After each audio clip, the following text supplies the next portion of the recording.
Next important topic you need to understand is what are storage classes. Previously we have seen what is a block. When you have statement written inside opening and closing braces, that is treated as a block. You have statement inside the block. This was a question which was asked in a technical interview while one of the company came in YCC. What is a block? So student were asked to write one statement. What is a block? Statement which are written inside opening and closing brace as treated as block. Function has a block. When you write main, after main you have a opening and closing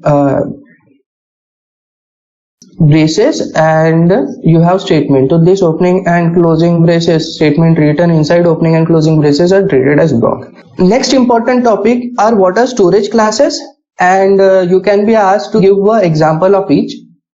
So here is a classic example wherein when you talk about storage classes, you talk about where the variable will be stored, what is the default value which is stored in the variable when it is created, what is the scope of the variable, where the variable inside your program will be used, what is the life of the variable, till what time in your program value inside the variable will exist.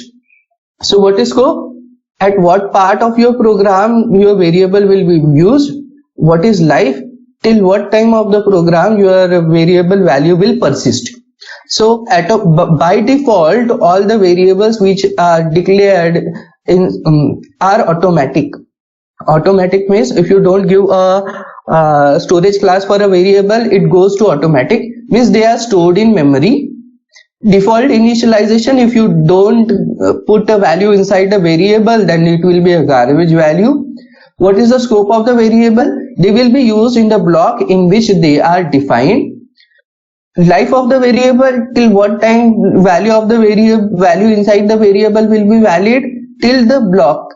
Means if you go outside the block, if you have created variable inside the main and you go outside main, then the variable will be destroyed. If you define the variable in sum and you go out of sum, then the variable will be destroyed. So automatic storage class. Register storage class is same as automatic storage class.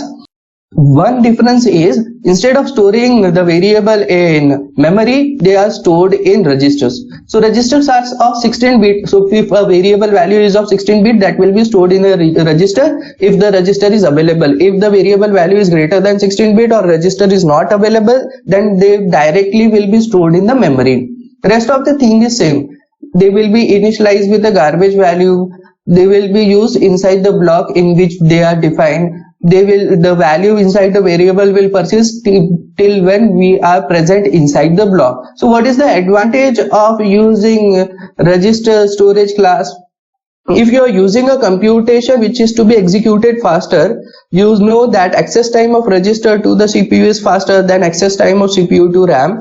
Therefore your program execution time reduces. Means program will be executed speedily when you store the data in the register and they are accessed by the program inside the memory. Then you have static storage class. Storage is memory. Default initial value is 0. When you declare a variable as static, the variable value will be 0. Local to the block in which defined. Where the variable is defined, there only it can use.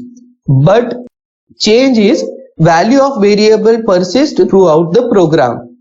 Means you create a static variable, run the function, call the function again, previous value of the variable will be accessed and updated. So static variable is important. You can be asked to write one example of static variable and explain. So default value is where it is stored in memory. Default initial value is 0. If you don't initialize the variable, value will be 0. Where it can be used in the block in which it is defined. What is the speciality? The value of the variable will persist throughout the program and it will not be lost inside the function calls. External storage is memory. Default initial value is 0. Where it can be used anywhere inside the program. Therefore scope is global. Life till the execution of the program. the program executes, external variable will persist. So we see one example of external and static to understand them more. One example of each, so that you can write, if asked, you can write an example in your interview. So first example is of automatic storage class. Here you have declared a function test. Void main, inside main you are calling test function thrice. Inside test you are creating an automatic variable auto int k is equal to 10. You are printing the value of k and you are incrementing k. So if we see the execution of the program, test will be called, k will be initialized to 10, k will be printed, therefore output is 10, k will be incremented 11. Your control is transferred from test to next statement. Again test will be called, again automatic variable k will be created, it is initialized to 10 and k is printed. Your program returns to test again a void test will be called, automatic variable will be created and k will be printed. Every time new variable was being created, because when you go out of the block, scope and life of variable was destroyed. Therefore k was 10 out of the block, again k was 10 out of the block, again k was 10. As compared to this, when you see a static variable, so you have test main, test, you are defining a function test and you are defining k as static. So this variable will be created and it will persist throughout in the function calls and throughout the program. So once it is declared k is 10, k will be printed as 10, k will be incremented 11. You go outside the block but the value of variable persists. So again test will be called. You skip this value because it was already present, printf %dk, therefore next output is 11. K++ value is 12. Again you call test. This value will be skipped because static variable is already present, value persists, k value will be 12. So example of static, example of automatic. When you require memory accessed multiple number of times when you are writing a loop. So here in this example we are creating a register variable a and we are using it for indexing a loop. For a is equal to 0, a less than 50,000 should be written and a++ we are printing the value of a. So multiple number of times the same variable is getting access. To reduce the memory time, what we have done, we have declared that variable as register so that execution time should be reduced.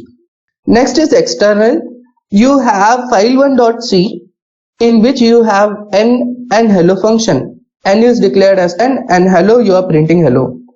You have file2.c where you are using the variable defined and function defined in file1.c. Therefore you declare that int n is external. So external n will be used as 10.